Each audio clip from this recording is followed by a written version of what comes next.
Aujourd'hui, on s'est réunis pour vous informer que l'association Mbotay Wolof s'insurge contre tout déni de l'identité ethnique des Wolofs.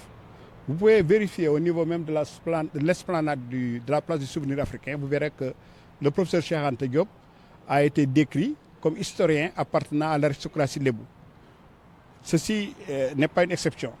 Au niveau de l'université de Dakar aussi, vous allez voir à travers une fresque murale, il y a toutes les ethnies du Sénégal qui sont représentées. Au niveau de l'histoire générale du Sénégal, vous verrez aussi que le professeur Mamoudou Fall indique que les migrations qui ont créé le Sénégal, il a indiqué toutes les ethnies sauf l'ethnie Wolof. C'est pourquoi il y a eu un groupe d'associations, d'intellectuels Wolof qui s'est réuni pour dire que non, il faudra qu'on puisse discuter, dire aux Sénégalais que l'ethnie Wolof existe. Le Wolof n'est pas seulement une langue, comme le disait le père Gravant, mais aussi une ethnie. Une ethnie parce que le Wolof répond à tous les critères qui font qu'une ethnie existe, les critères d'un anthropologue norvégien, Frédéric Bars, à savoir, premier des critères, est-ce qu'il y a une population qui s'auto-identifie comme Wolof? Effectivement, il y en a une, c'est nous. Est-ce que cette population qui s'auto-identifie comme Wolof est reconnue comme Wolof par des populations voisines? Effectivement, les Sérères nous appellent Opal, les Socé nous appellent Surwa, les Mours nous appellent Tekauri, les Tougleurs nous appellent Golf. Donc nous sommes bien identifiés. Est-ce qu'on a une langue spécifique?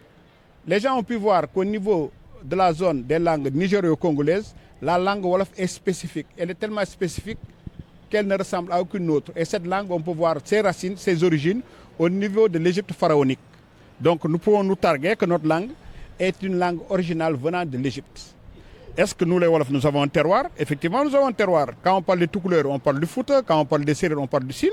Mais quand on parle des Wolofs, on parle du Walo, du Ngamour, du Golof, du Kayor, du Bawol, du Sénou, du Saloum et du Lebougui. Mais ces Wolofs, est-ce qu'ils ont été sujets de l'histoire? Effectivement, dans l'espace sénégambien, il n'y a que les Wolofs qui ont créé un empire, l'empire du Golof. L'empire du Golof, après l'empire du Ghana, du Mali et du Songhai, l'empire du Golof a englobé l'ensemble des ethnies sénégambiennes. Les Sérères, les Toucouleurs, les Mandingues, les Wolofs et même les Maures. Donc cet empire-là a été créé par les Wolofs. Et c'est à cette époque que la langue Wolof est devenue une lingua franca. Donc la langue Wolof ne s'est pas étendue avec l'époque coloniale. La langue Wolof s'est étendue depuis le 14e et le 15e siècle. Donc tout ceci montre que les Wolofs constituent une ethnie. Et surtout, les Wolofs ont une unité culturelle et historique. Vous allez à l'extrême nord du pays, à Dagana, jusqu'à l'extrême sud sur les rivières gambiennes, c'est le même peuple qui parle la même langue, qui a les mêmes us et les coutumes. Ce qui n'est pas le cas des autres ethnies sénégalaises. Vous pouvez trouver d'autres ethnies qui ont plusieurs sous-groupes. Mais les Wolofs ont une unité culturelle et linguistique. Les gens parlent aussi. Est-ce qu'ils ont un mysticisme? Effectivement, ils ont un mysticisme. Les Wolofs, ils ont une façon de vivre leur islam à travers leur confrérie, à travers leur modèle islamo-wolof. Tout ceci montre que c'est une ethnie. Alors, nous, par contre, notre wolofité, le Wolof ne peut pas être ethnocentriste. S'il est ethnocentriste, il n'est plus Wolof.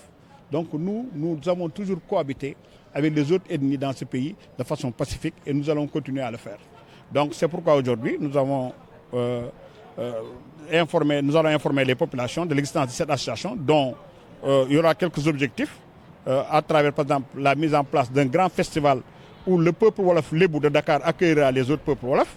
Ensuite, on va créer une bibliothèque numérique où on va mettre dans un site l'ensemble des écrits sur le peuple Wolof. Il n'y a pas une ethnie sur laquelle on a tellement écrit. Les Wolofs, on a écrit sur les Wolofs depuis le 14e siècle, le 15e siècle, à travers Kadamosta. Nous voudrons que les Sénégalais soient au courant de tout ce qu'on a écrit sur nous, sur nos contes, nos traditions et tout. Et ensuite aussi, on veut créer une académie de la langue Wolof pour que la langue Wolof garde sa pureté académique. Donc voilà quelques objectifs que nous voudrons faire. Et là, nous nous trouvons avec des intellectuels comme Ousmane Lo, un intellectuel wolophone, et des intellectuels comme Babacar Mbaye. Et surtout aussi, nous voulons réconcilier les deux composantes de l'ethnie Wolof, à travers sa composante arabophone, les Domudara, et la composante intellectuelle francophone. Et ce que la colonisation et la néocolonisation a réussi à faire, c'est de nous séparer en deux entités intellectuelles, en nous formant un tout. Et enfin, nous allons nous battre aussi pour que les grandes figures historiques Wolof, que ce soit Cheikh Ahmadou Bamba Mbacké, que ce soit Mame Diarra Bousso, que ce soit El Hadji Malick Sy, que ce soit Cheikh Anta Diop, puissent garder leur identité ethnique. Parce qu'il y a beaucoup qui veulent les amener dans d'autres groupes ethniques. Voilà ce que je voulais vous dire.